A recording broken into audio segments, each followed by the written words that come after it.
Another ATM robbery in Westmoreland. It didn't go too well as one of the men is now on ice and another is in police custody. This is Undiluted News, Mikey Bones reporting. A gunman was fatally shot during a confrontation with the police in Westmoreland on Saturday. Reports are that the incident took place after an automated teller machine heist. The dead man has been identified as 52-year-old Dave McKenzie from Green Island, Hanover. He's not from St. Mary, as the news media is saying, and he's said to be a well-known hoodlum by people in Green Island. Reports are that men were seen taking a banking machine out of a business place in Little London in Westmoreland, and the police were notified. A shootout ensued, resulting in one man being killed and another taken into custody. In the past few weeks, there have been 3 incidents involving money dispensing devices. James service station in Darliston in Westmoreland suffered an ATM theft on February 2nd, but although it was found later that day, approximately $8 million was missing. While in Spalding in Clarendon on February 2nd, another ATM belonging to Jamaica National Bank was vandalized overnight, and in that instance, according to the police, no money was taken.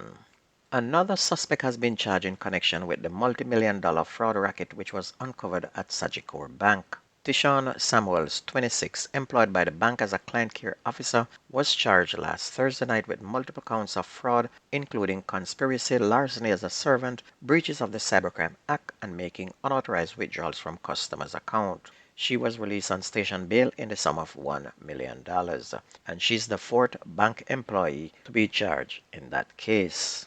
There is an appeal for residents in Clarendon to be on the lookout for migrant criminals hiding in their community, and it has come from head of the Clarendon Police Superintendent Carlos Russell following last Wednesday's killing of one of Jamaica's most wanted fugitives during a police military operation in Longville Park in the parish. Nestor Morrison, otherwise called Bigger Crime, was wanted for several serious crimes in 7 Miles in Bull Bay, St. Andrew. Delmar Hines, the St. Mary man who pleaded guilty to chopping a 17-year-old boy in his head in 2021, has been sentenced to 9 years and 5 months in prison. The Home Circuit Court handed down a sentence on Friday to the 36-year-old father of 8 children, and it is said that Hines chased the boy and chopped him several times, according to the presiding judge, suffering multiple injuries including the loss of his right ear. The police were summoned and Hines was arrested and charged. Meanwhile, 40-year-old Sheridan Shepherd, the St. Mary man who pleaded guilty to sexually molesting a number of children in the parish 2 years ago, was on Friday sentenced to almost 18 years in prison. Investigators had reported that over an unspecified period, Shepherd sexually molested nearly a dozen children. The children were between 7 and 14 years old. Shepherd, who has been in custody since June of 2021, was sentenced to 17 years and 11 months when he appeared before the Home Circuit Court on Friday, and he's to serve 12 years before becoming eligible for parole. Sonita Blair, who in 2017 set her boyfriend on fire after accusing him of infidelity, has now admitted to murder. Following a plea agreement, Ms. Blair entered a guilty plea on Thursday in the Home Circuit Court. On April 21, she will receive her punishment. Miss Blair and her boyfriend, 43-year-old carpenter Kenton Brown, along with his 2 children aged 7 and 10, shared a home located on Espute Avenue in Kingston 11. The court was informed that on May 23rd of 2017 at around 10:30, a resident of the same property was inside his home when he smelled what seemed to be gas. Moments after, he said he saw Mr. Brown emerge from the house covered in flames. Miss Blair was arrested by the Hunts Bay police, and Mr. Brown died 4 painful days later at hospital. The police are now probing the murder of a man whose body was found with the feet bound in Mount Osborne near Leeds in Santa Cruz, Melbourne on Friday. According to the police, about 5:30 a.m., the body was seen with the feet and neck bound on the main road. The body was removed to a morgue and investigations are ongoing. And as the war continues in Jamaica, will bring 2 killings from Friday. A man was killed and 3 women shot and injured during an attack in Greenwich Town in St. Andrew on Friday night. The incident occurred at a party that was being held along 3rd Street in the community, which is reportedly under a zone of special operations.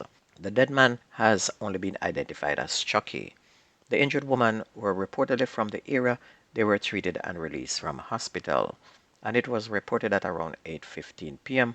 The now deceased was among other persons attending an event called Topless, which was being held at a bar in the community. Police said it was alleged that 2 men armed with handguns approached where the now deceased was standing at the front of the bar opened gunfire hitting him and the three women. The police were called and upon arrival found the now deceased on the ground in a pool of blood suffering from gunshot wounds to the head. And in the second killing, three teenagers were shot one fatally during an attack by gunmen at Breadfruit Tree Pineapple Place, Ocherius, St. Anne Friday evening. The dead man has been identified as 18-year-old Kyle Dunn from Pineapple Place. The two injured persons, both males, are from St. Mary addresses. And it was reported at about 8:10 p.m. all three were standing in a yard with other persons when they were approached by a man armed with a handgun who opened gunfire at them. Dunn and the other two teenagers were discovered suffering from gunshot wounds following the incident. And several more people got shot and killed Friday, but just to give peace of mind, we're limiting details to only two. As in West Kingston, showers of shot were fired by men who invaded the community of Broadville community close to Benbow Street, and a woman called Barbara was killed. Also, another man was executed in Rima. Plus, a dead body was found in the trunk of a car downtown, and that people is only in West Kingston. In total, 14 persons were murdered between Friday and Saturday, with 8 murders on Saturday and 6 on Friday. On to sports. Defending ISA boys and girls track and field champions Kingston College and Edwin Allen returned on Friday from Trinidad and Tobago after successfully competing at the TNT Secondary Schools Relay. Kingston College won both the 4x100 and the 4x400 for boys over 17 with season leading times of 40.80 seconds, 3 minutes, 14 and 36 seconds respectively. Edwin Allen were also double winners in the 4x100 and the 4x400 meters for girls over 17 with times of 47.57 seconds and 3 minutes 49.79 seconds. On to football. Jamaica's young boys defeated Cuba 4-2 in their Group C opener of the CONCACAF Under-17 Men's Championship in Guatemala City yesterday. The Junior Reggae Boys are campaigning to qualify for their third ever FIFA Under-17 Men's World Cup, which is the 23rd edition to be held in Peru from November 10th to December 2nd.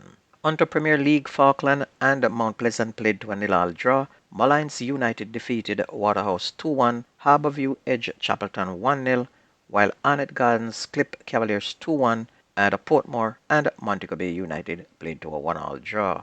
And if you missed the news on this radio station, please go to YouTube, type in Jamaican Undiluted News, listen, like, share, and subscribe to keep it going.